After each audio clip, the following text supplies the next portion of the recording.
Can you hurry up and find the keys? I want to get out of here before another nutcase wanders by. Man or bear? Eseth, another crazy religious person. Get the mace. Where? Oh, no, Auntie, that's just Steve Shives. Eseth, another crazy religious person. Get the mace.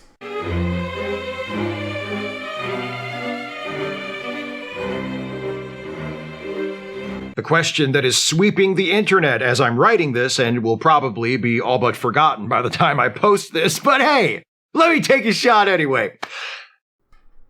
Boy, if you think you're late, just wait until you see this video. Auntie, he has us blocked. So he's not gonna see our video. Motherfucker. In the unlikely event that you don't know what I mean by man or bear discourse, it's basically this. A TikToker, Screenshot HQ, posted a video featuring women who were asked this question. Would you rather be stuck in a forest with a man or a bear? Would you rather be stuck in a forest with a man or a bear? Probably a bear. Probably a man. A bear. A man. A bear. Bear. A bear. With a bear. So maybe a bear. Definitely a man. Is he hot? A man. Well, yeah, obviously. A man. Depends what man, but probably a bear. Well, 100% a bear, which is like terrifying to say, but Definitely a bear. a bear. I would say a man. Probably a bear. Wait. Show me this again. Graffiti, high buildings and graffiti. Graffiti, high buildings. Graffiti, high buildings. Also seems like these windows are gated.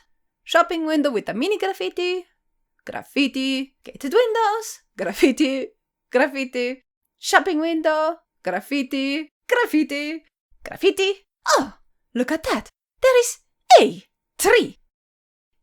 And even more graffiti.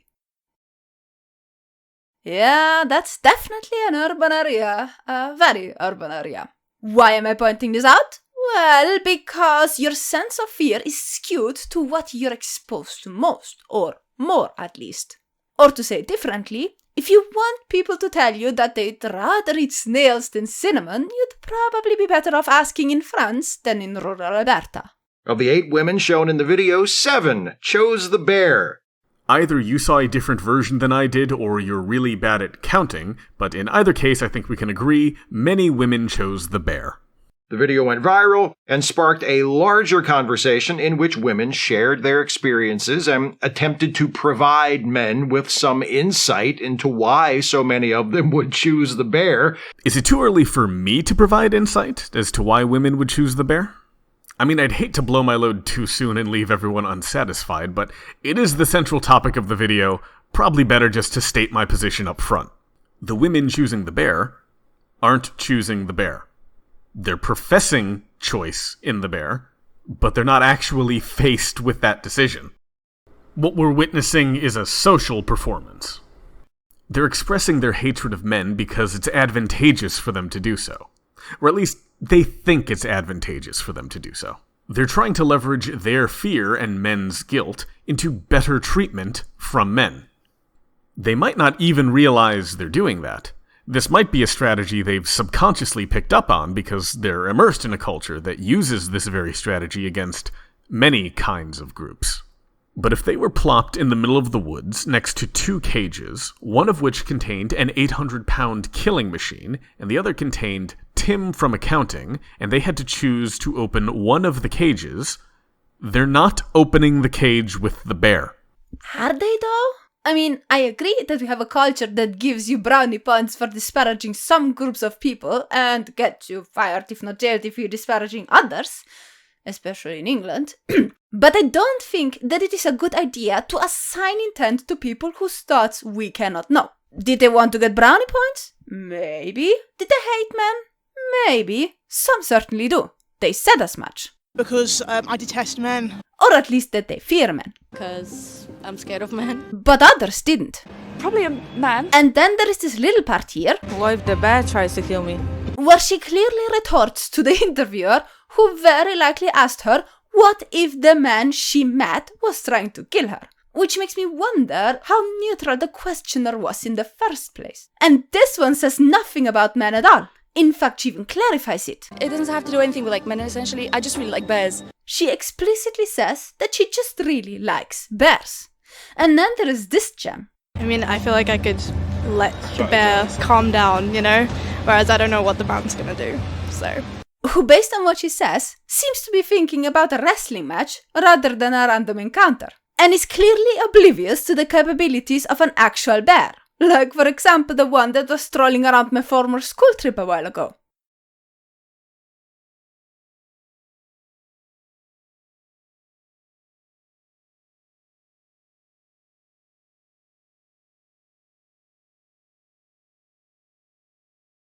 And yes, before you ask, the deer is still alive. You're not hallucinating.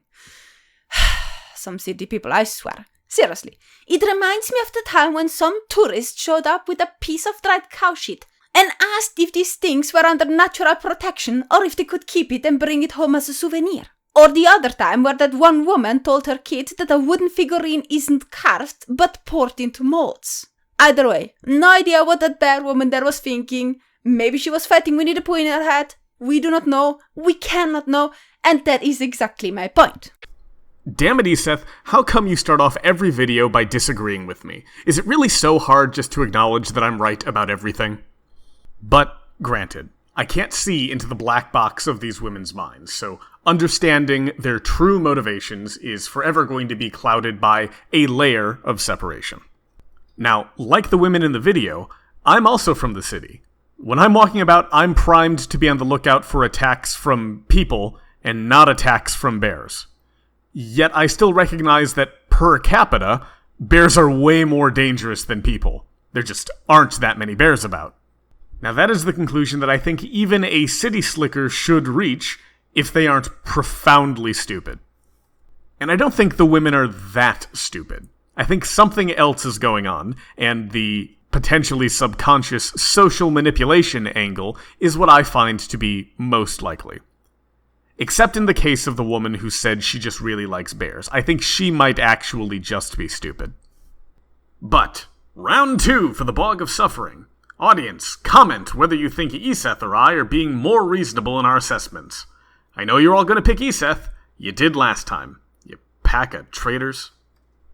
And men got indignant and defensive and self-righteous and... Oh, come on, Stevie. If they'd called your lover worse than a feral bear, you'd have gotten pissy too.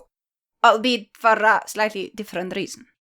provided women with a reminder of why they chose the bear. They basically called men worse than wild animals.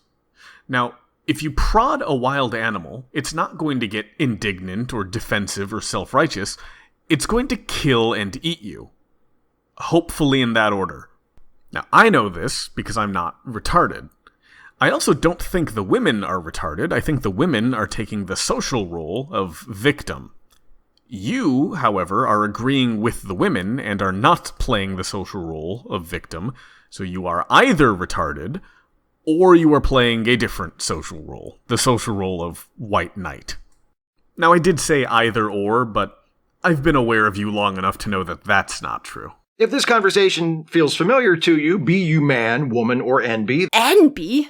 Dude, don't shove in random unrelated virtue signaling. This is a man versus women's path and not a reality versus fiction one. That's probably because we have some variation of it every few years. The last big one that we had was, I think, during the height of the Me Too movement in 2017, though there have been smaller, more localized versions of Me Too since then. Compared to Me Too, Man or Bear feels lighter, because it's centered around a hypothetical question, whereas Me Too was about exposing and imposing consequences for real offenses committed by and against real people.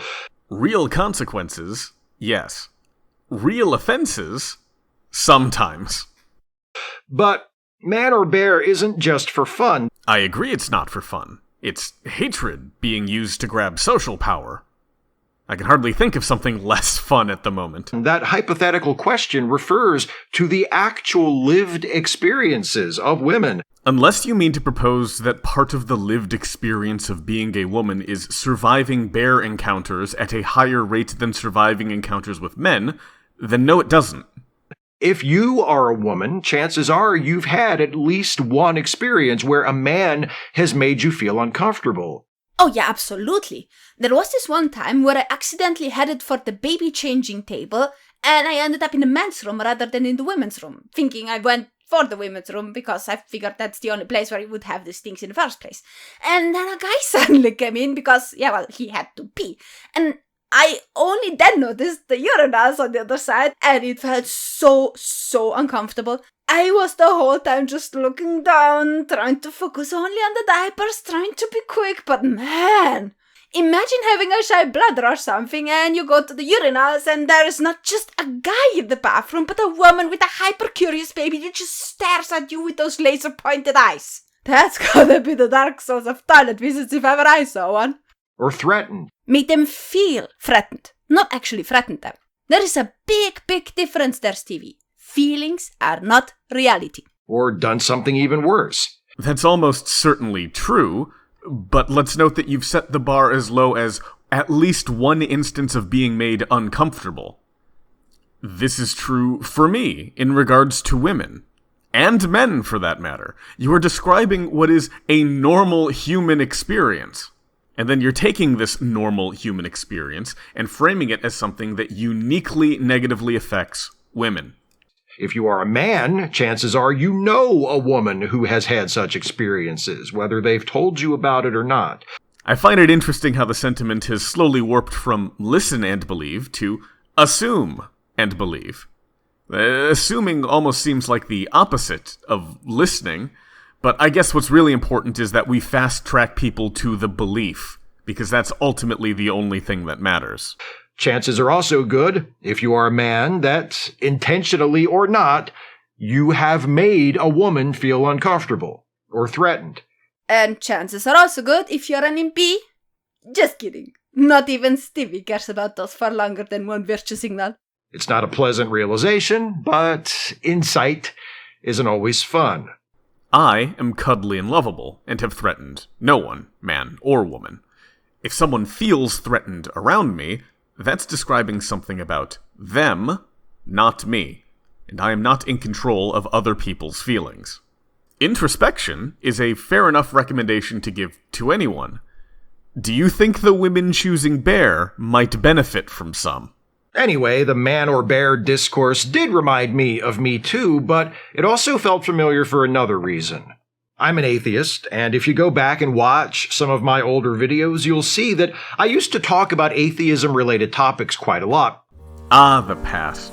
You know, I wasn't doing anything in terms of content creation in the 2000s or early 2010s, but that really seems like that was the time it was most fun to be a content creator. Like, everyone was small, everyone argued back and forth with each other rather than existing in these, like, isolated segments of YouTube. People had yet to go crazy and weren't raving lunatics or end-of-days prophets, not calling out anyone in particular. And it was during this time that I used to watch Steve quite regularly. Since he invited us to go back and look at his old content, here's a clip from An Atheist Reads Ray Comfort, one of my favorite series he ever did. Ray responds that he doesn't like being called religious. He says that calling a Christian religious is like calling an African-American person a... Now, I should note that Ray doesn't say in the book, he says N-word. I said because that's the word that people are talking about when they say the N-word. And I figure if you're going to talk about the word, you should at least be enough of a grown-up to pronounce the fucking thing. Anyway. Ah, how I miss the past. Don't you, Steve?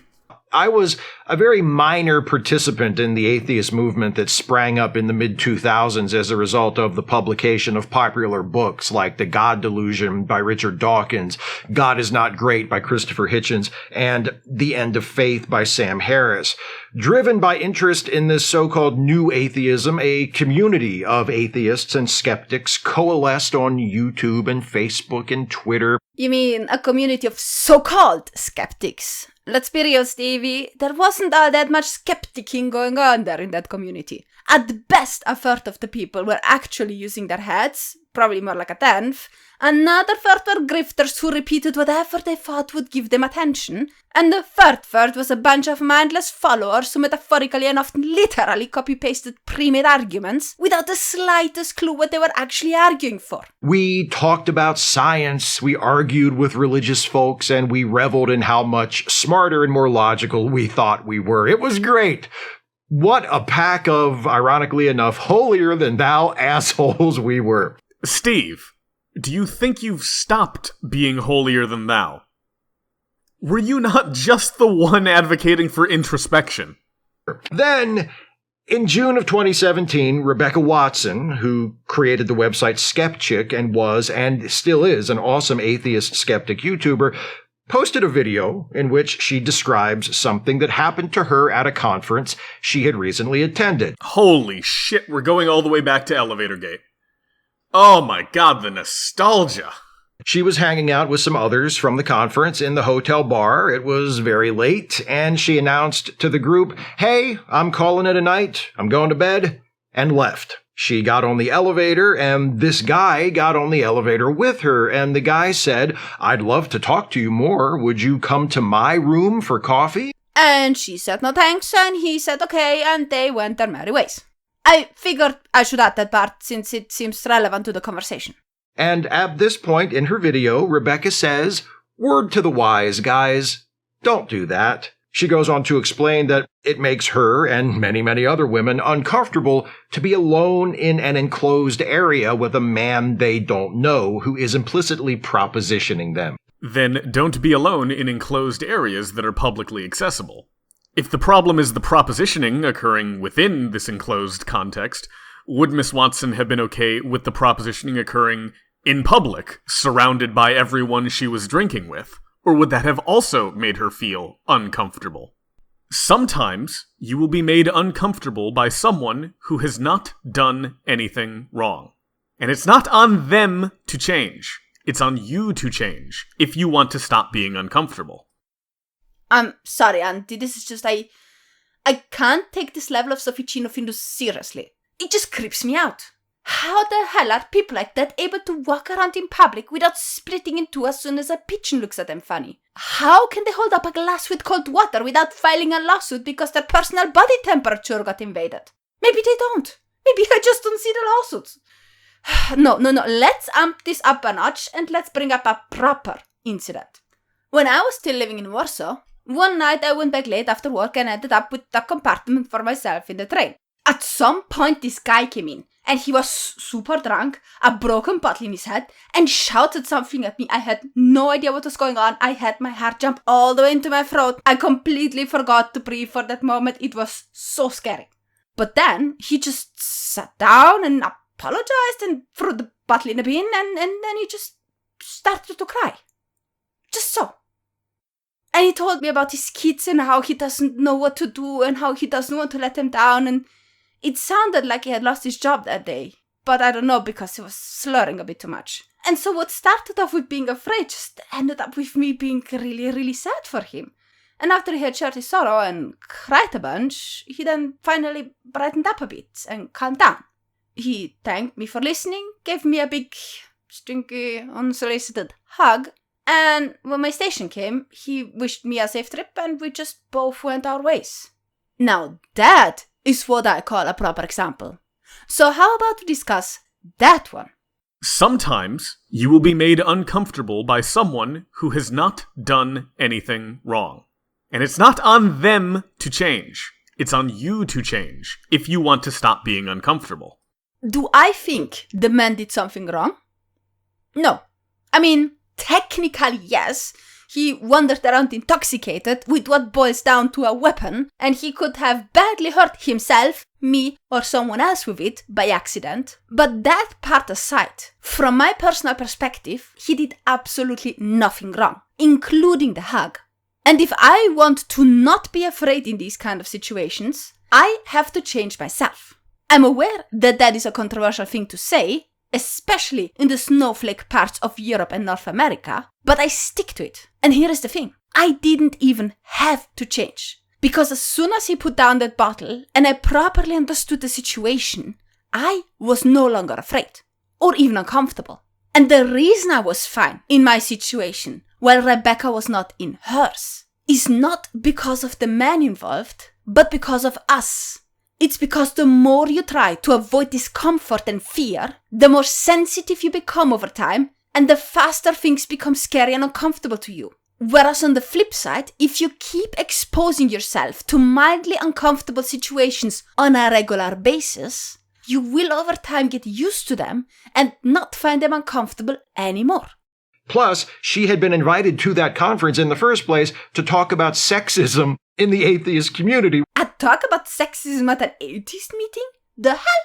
Did you have a Reiki session there too? Which she had done earlier that day, and she made it clear to the group at the bar that she was done for the night, she was going to her room and going to bed. So, yeah, guys, don't do that. Seems like reasonable advice to me. Right. So the conclusion should be, you and Rebecca are highly unreasonable people. I mean, it would have been a good instance to bring up reasonable advice. It was just the wrong advice. The actual advice should have been something like this. If you see someone giving a speech about any sort of grievance that targets your group as the main problem group, then that is not a good date match, and you should avoid it. And that is a very universal rule, by the way.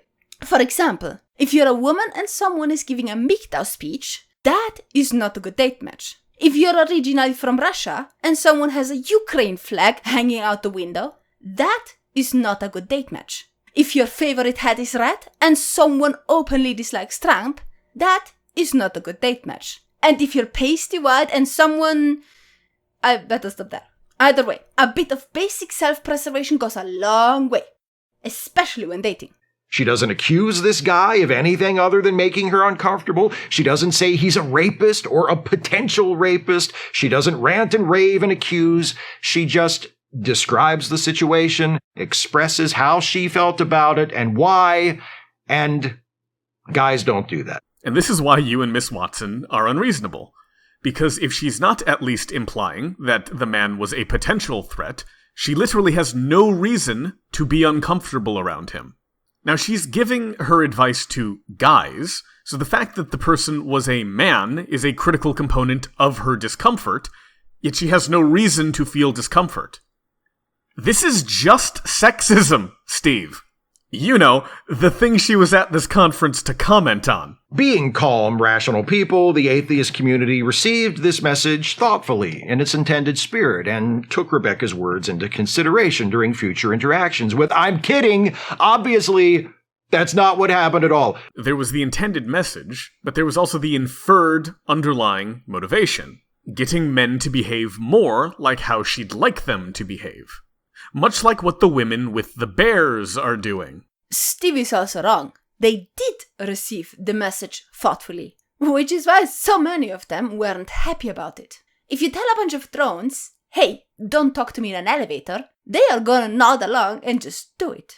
However, if you tell a bunch of actual skeptics to not talk to you in the elevator, the first thing they're gonna say is, why? What is wrong with me talking to people on the elevator? Explain yourself. Isn't it funny how the most valued essence of a particular group gets held against it as soon as it's deployed outside the pre-approved parameters? This non-event at a hotel during an atheist conference was dubbed Elevator Gate. If this non-event wasn't non-event enough for Rebecca to not make a video about it, why should it be non-event enough for others to not reply to it? And it fractured the atheist community into two camps. At first, anyway. There was further splintering to come, but that's neither here nor there. The two camps were composed of people who felt what Rebecca Watson said was reasonable and inoffensive. Yeah, people who hate men. Or people who want to not be hated by people who hate men. So, female and male feminists. And people who felt that she had just accused every man in the atheist movement of being a violent sex criminal who couldn't be trusted alone with a woman. Way to misrepresent the other group, Stevie.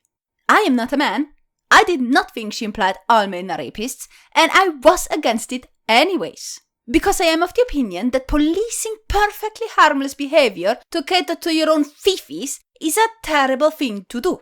It's also harmful for women, because if all men stop talking to them out of fear of repercussions, then the women who enjoy positive dialogue, or perhaps are looking for a future companion, are deprived of a massive chunk of potential matches that would have otherwise been accessible to them by mere coincidence of encounter.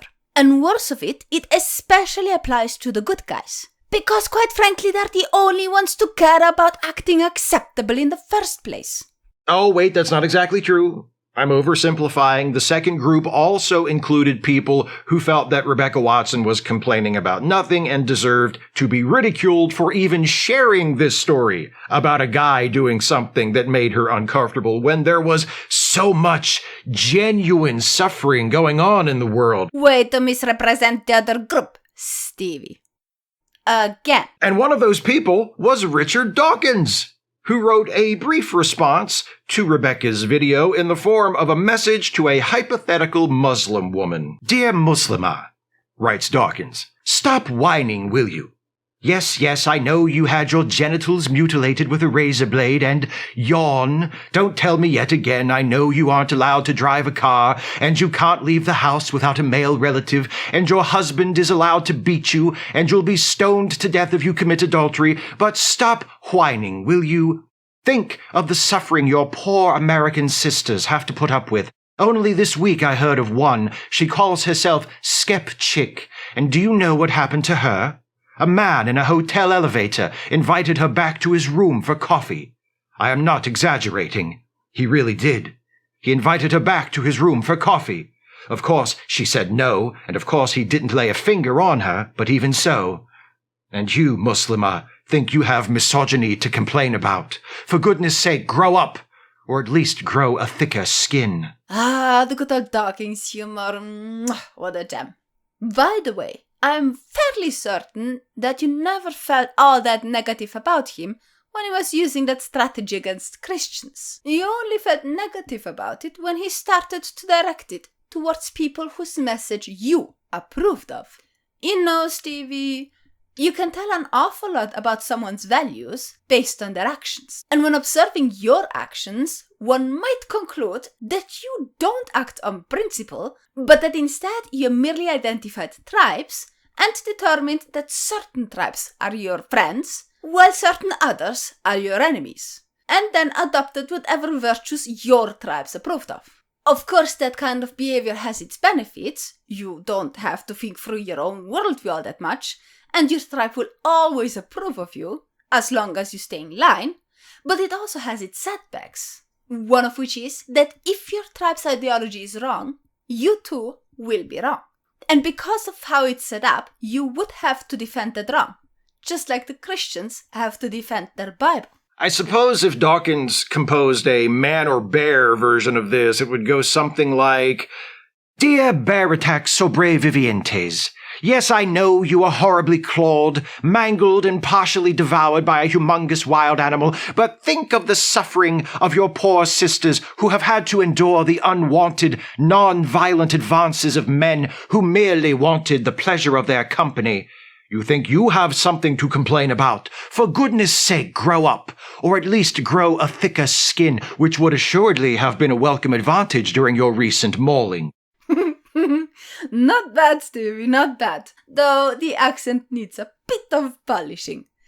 It seems even funnier if you consider that all of these man versus bear chicks have basically tens, if not hundreds, of encounters with random men every single day. They pass men on the streets, stand next to men in the bus, get shelf-stocked by men where they shop, have meetings with men, deal with clients who are men, they get their tax checked by the security guy, they get the toilet unclogged by the plumbing guy, they get the work computer fixed by the tech guy, they get the food from the delivery guy, and the Uber driver who drives them home usually is a guy too.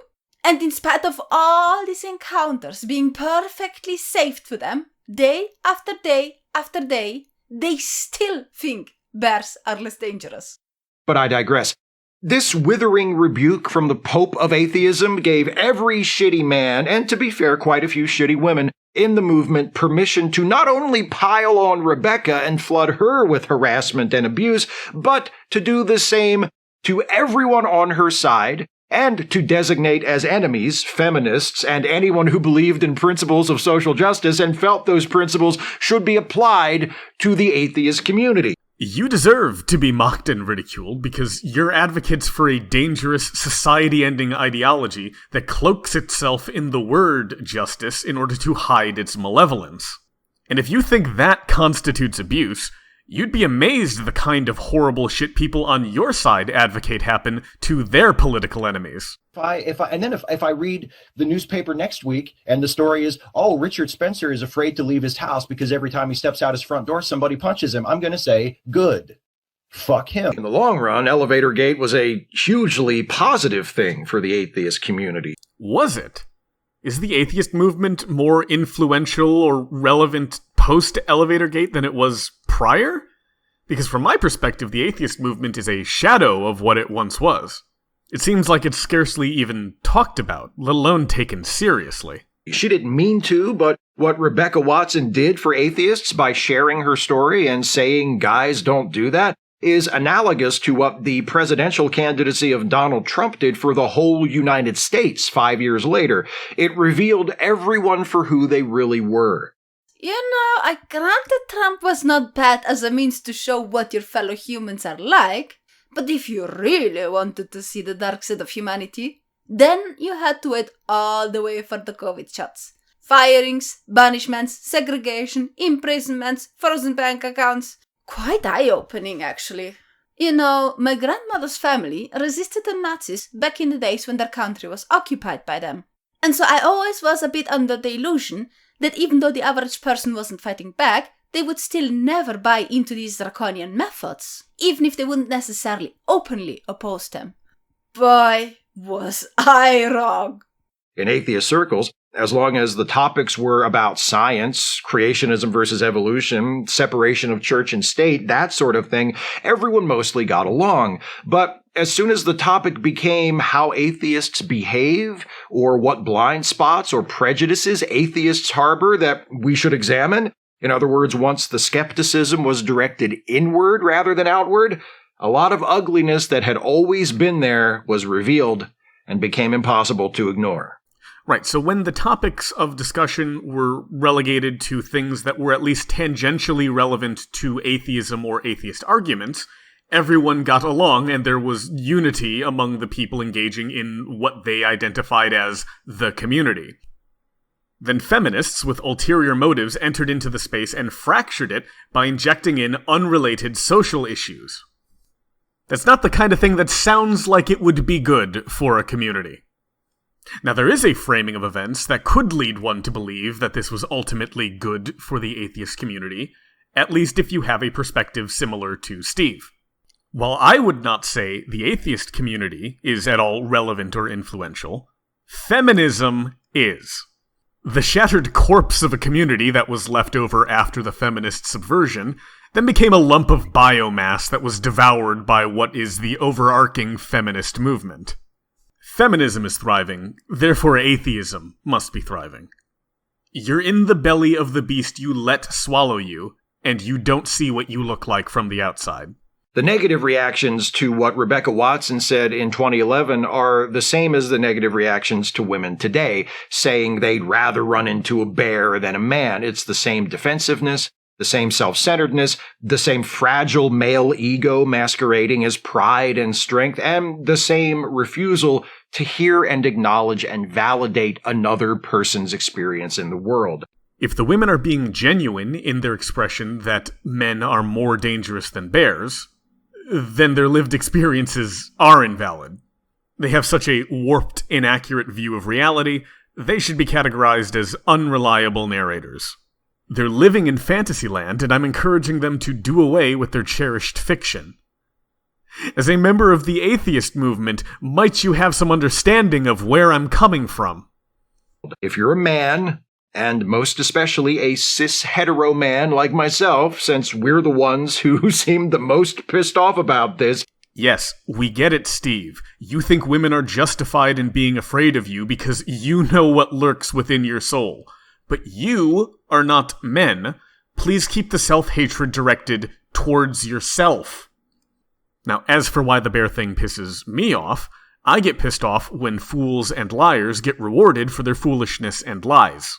I think that's incredibly reasonable, especially when the foolish lies are about me and people like me. As usual, if you're a man and you're upset by the man or bear thing, or by the suggestion that, maybe you shouldn't be trying to get women who don't know you to come to your hotel room for coffee at 4 a.m. Dude, there was no hotel room. There was no 4 a.m. The response these women gave was utterly unrelated to any particular incident. And since you brought it up, Mr. Heterosis Male, you don't get to tell others about how they should be listening to women if you yourself don't listen to women either. Rebecca may not have appreciated the 4 a.m. invite, but I in her shoes would have appreciated them. I am right here. I'm telling you my experience. I'm a woman. Why aren't you listening to me, my dear Heterosis Stevie? Is it because my narrative is not in line with the one you're looking for? Sis. Sounds like a snake. What a whiskey head came up with that slur? It's gotta be a kink or something.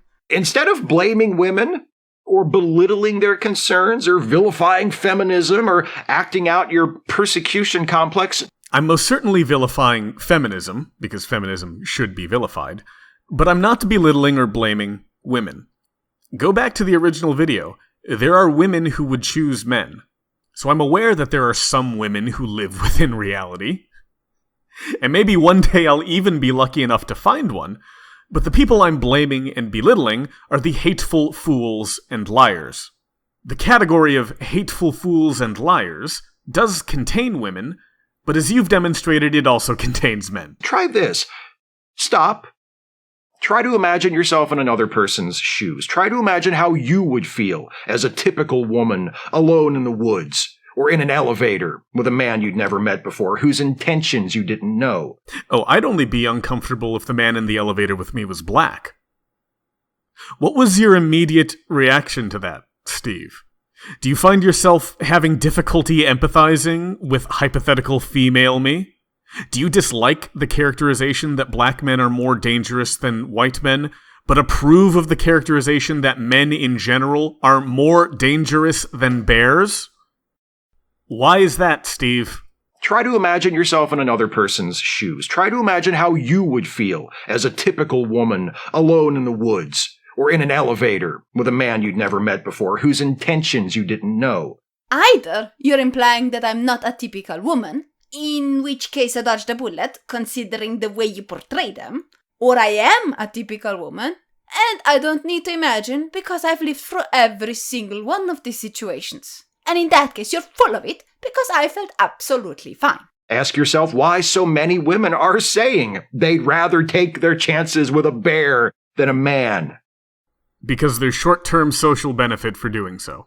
They might not realize that's the reason, or they might disagree with my assessment that the benefit is short-term, but that's the answer. Most importantly, ask yourself if you've ever done or said anything that would cause a woman to prefer an encounter with a bear to an encounter with you. In your case, Steve, yes. You have enhanced the problem by accepting a completely idiotic premise, throwing other guys under the bus in an attempt to virtue signal, and encouraging people to reduce even more the already dysfunctionally low level of human-to-human interaction. Are you aware of how you come off to other people? Do you try not to do or say things that could come off as creepy or threatening? You are not the right person to be providing this advice, Steve. Do you make an effort to recognize and respect the boundaries of other people? When someone tells you that you've crossed a boundary or made them feel uncomfortable, do you receive that thoughtfully and consider that maybe you should adjust your behavior in the future? Or do you shift directly into reactionary defensive mode? Depends on what the boundary is and where it was set. For instance, if the boundary is, do not initiate conversation with me in this public place, I am actually likely to abide by that boundary. Not because I respect the boundary at all, but because the person who has set it has identified themselves as someone I do not want to interact with. If the boundary was, don't talk online about how that person was a bitch, then I'm eagerly going to cross that boundary. If we stopped talking every time we made another party uncomfortable, everyone would be silent.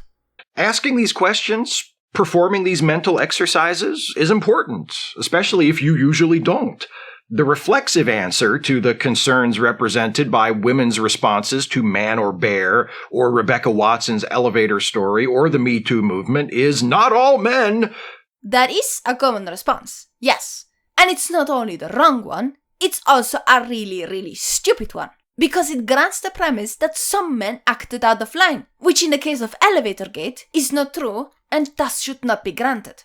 The problem with that response is, while not all men behave in ways that discomfort, threaten, or harm women, not all men who do behave like that are doing it on purpose or with awareness. No one knows the boundaries of other people prior to interacting with them. Every human being has a different character and a different past, which is why everyone has different boundaries, and there is no way to tell which ones they are. Which is why with every new acquaintance, you have to renegotiate and rediscover those boundaries over time. And they are not set in stone either. Because if you're a stranger to someone, you will likely hit a boundary far, far quicker than if you are a long-term friend. To demand that people know your boundaries, or to pretend like your boundaries are a standard that is universal, is not only stupid, it also makes you look like a narcissist. A lot of the outrage from men about Man or Bear is performative, just as it was in response to Elevator Gate, just as it was in response to Me Too. The men are being performative. So you are in fact aware that social performances are a thing, and you don't think that's what's happening when the women choose the apex predator over the kind of person conducting the interview they're currently laughing about. A lot of it is part of the anti-feminist, anti-social justice, anti-woke grift that has been mutating and metastasizing throughout the internet for decades now. I had scripted out the earlier sections of this video, having not gotten to this portion. I was not expecting him to take the literal inverse of my position. Let's see. They're anti-feminist, meaning against feminism, which is a framework based on several dogmas. They're anti-social justice, meaning against social justice, which too is a framework based on dogmas. And they're anti-woke, meaning against wokeness, which in a nutshell is the application of the social justice framework onto real-life instances. In other words, you are telling me that these naughty grifter skeptics are against dogmatic frameworks? Well, who would have thought? A lot of it is coming from men who know at some level that they are behaving in harmful ways and who resent being asked to stop. Good thing that doesn't describe you. I bet you love it when the women tell you to stop. Because they think changing their behavior will be too difficult, or because they just don't want to change. Because they feel entitled to act however they want, and to treat women in any way they see fit to. I do not know this to be true, but I cannot help but get the vibe that these are the thoughts and feelings that are present within Steve that he actively needs to suppress. That his hatred towards men is reconciliatory self-flagellation. If you're a man, but not one of those men, and you're upset by the fact that seemingly most women would rather find themselves face-to-face with a bear in the woods than with a man, perhaps you want to change that general perception that women have of men. Yes, Steve, that's the grift. The women choose bear in order to convince men to change. They're attempting to exercise social control. A logical first step toward that is making sure that you are not the sort of man a woman needs to worry about. Which does not mean that you should try to become more like a bear. That is the wrong lesson. You have missed the point. What do you mean that's the wrong lesson? If women are more into bears than they're into men, then clearly those bears have something going for them. Maybe it's the fur, maybe it's the strength, or the size, or maybe women are just really, really impressed when someone is fishing by punching the fish out of the air when the fish jumps up the river.